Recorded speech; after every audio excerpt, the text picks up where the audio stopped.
So welcome to my next project. My dear sister gave me this iMac of hers. She's an artist, singer, and yeah, this iMac is a bit older. It has some problems. It's huge. I've never seen such a huge screen, to be honest. And yeah, it has three distinct problems. So first of all, I don't know. There is somehow the stand is somehow weird.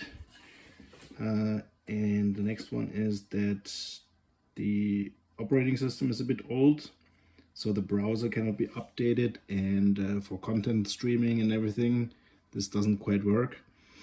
And third thing is that apparently iCloud doesn't save the pictures anymore, it doesn't sync, so it could well be related to the outdated operating system in my view.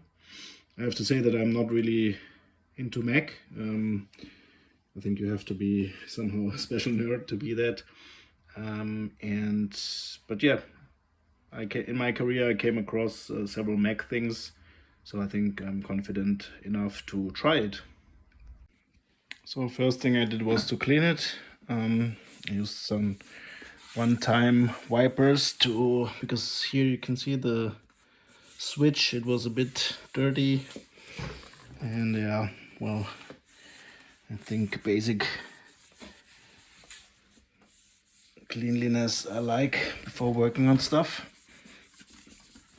A lot of dust, heavy use signs. Okay. So when my sister told me, or when she gave me the Mac, she told me that she was able to rotate this by entering a credit card. Honestly, I don't want to risk my credit card, so I'll just try it with this one here. Ah, okay, now it's snapped in. Let's see. Okay, doesn't work.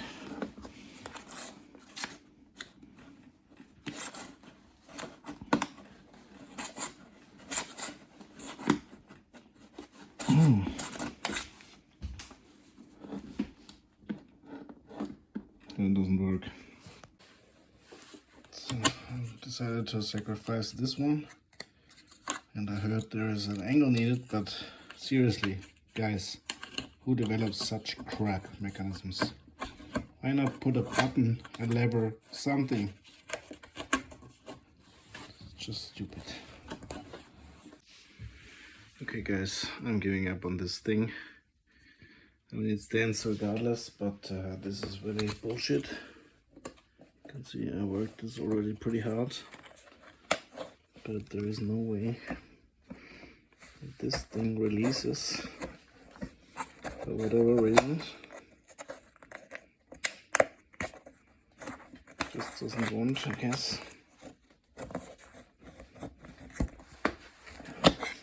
If anyone watching this has a hint, please post a comment. I'll be very happy, and my sister too. But this is just bullshit. So 68 per table in the internet would be like 32-inch. Can that be? I don't know. So pretty big screen. And the next thing is the mouse. Here releases the battery box, and I need to, I mean, this is the power on switch. Wow, really crazy. So the system info actually says it's 27-inch. Yeah. So by now I found out that this Mac is actually an 11.3 from 2010, and in the internet you can find sources that say that before it had 10.12.6 installed, which is Mac OS 10 Sierra, and the latest possible is actually 10.13.6, which is High Sierra. I guess Apple recommends that only for CPUs that have enough power, and 10.14, for example, is said to be requiring even more CPU power, so I'm going with 10.13.6. You can see that here on the screen. I'm downloading it right now, and we'll try to install it. Another idea that I just had is I will install TeamViewer and then connect from my PC to the Mac. And you know, on Mac you only have one button on the mouse. That is really strange. Also the keyboard is a bit strange. So yeah, let me try to get from my normal PC to the Mac, and in the hope that I can operate it in a better way. So TeamViewer now disconnected because ICR wants to reboot before installation. I let it approve, and let's see. Seems to boot now. The bootloader for installation. Installation now taking 41 more minutes. So based on some hints from my buddies, I sacrificed this thing here to make some tools. One is with an angled, so it's plastic, some sturdy plastic, and one said that on the newer Macs you need actually 45-degree latch to reach the latch, and open it like this. And another guy said that actually you need a flat, like a credit card thing, and that when you bend it and keep it on the high side, you can actually feel the latch. And in my case, it is actually the case. I can feel the latch. I can press it, but it won't actually release the thing.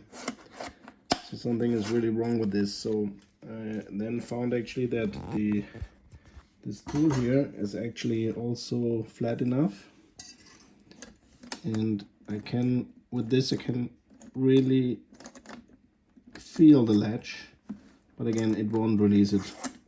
So something is really wrong with this Mac, and yeah, more brain is needed to figure this out. So I made a lot of progress on the software side, but really this hardware stand is driving me crazy. It's nuts. I mean, I worked everything. I tried all the tricks. I made different tools, and none of it would work. So what I'm going to recommend to my sister is probably to either saw off the stand, or make some alternative. I saw a guy actually mount here some just drill like a VESA hole and then mount it on the wall. The typical problem of the stand doesn't seem to be this problem that I have, but the typical problem is that it breaks, so that it doesn't hold the screen anymore. And therefore you can find a lot of workarounds, people mounting it somehow differently. But really, I mean, my problem seems to be unique. I don't know. So probably just will leave it as is. So in order to fix the third problem of photos no longer syncing with iCloud, I found this instructions on Macworld, where a guy would actually delete certain folder inside the photo application. It's under the root called under the folder com Apple Cloud Photo SD, and there is a folder called cloudsync.noindex, and everything inside you basically delete. And what you're doing is you remove the sync history of photos, and then when you start the application next time, then it will actually be forced to recreate the index of all the photos, and therefore start syncing again.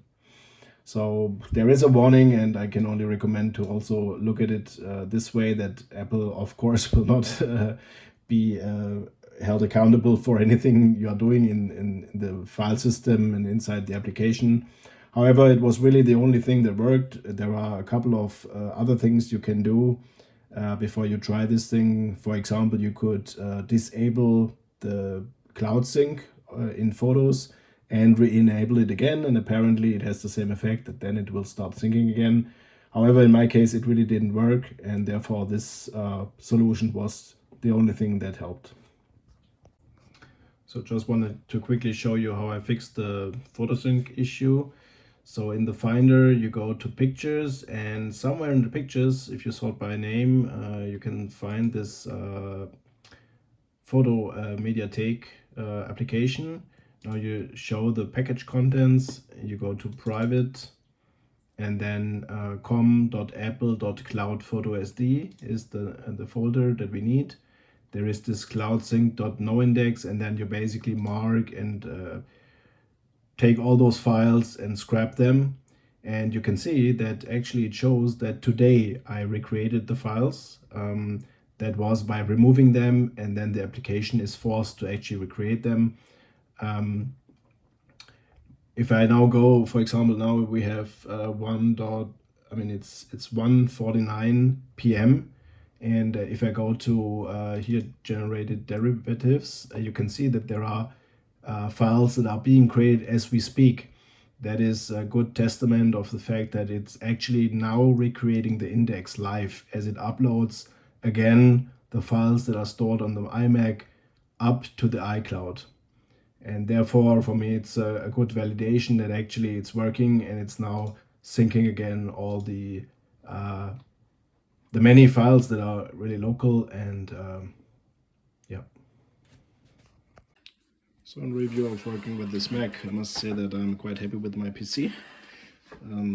In the end, I guess it's probably just a matter of getting used to things, but and for artists, I guess, yeah, the aesthetics is really good, I think, but this platform certainly has also some issues.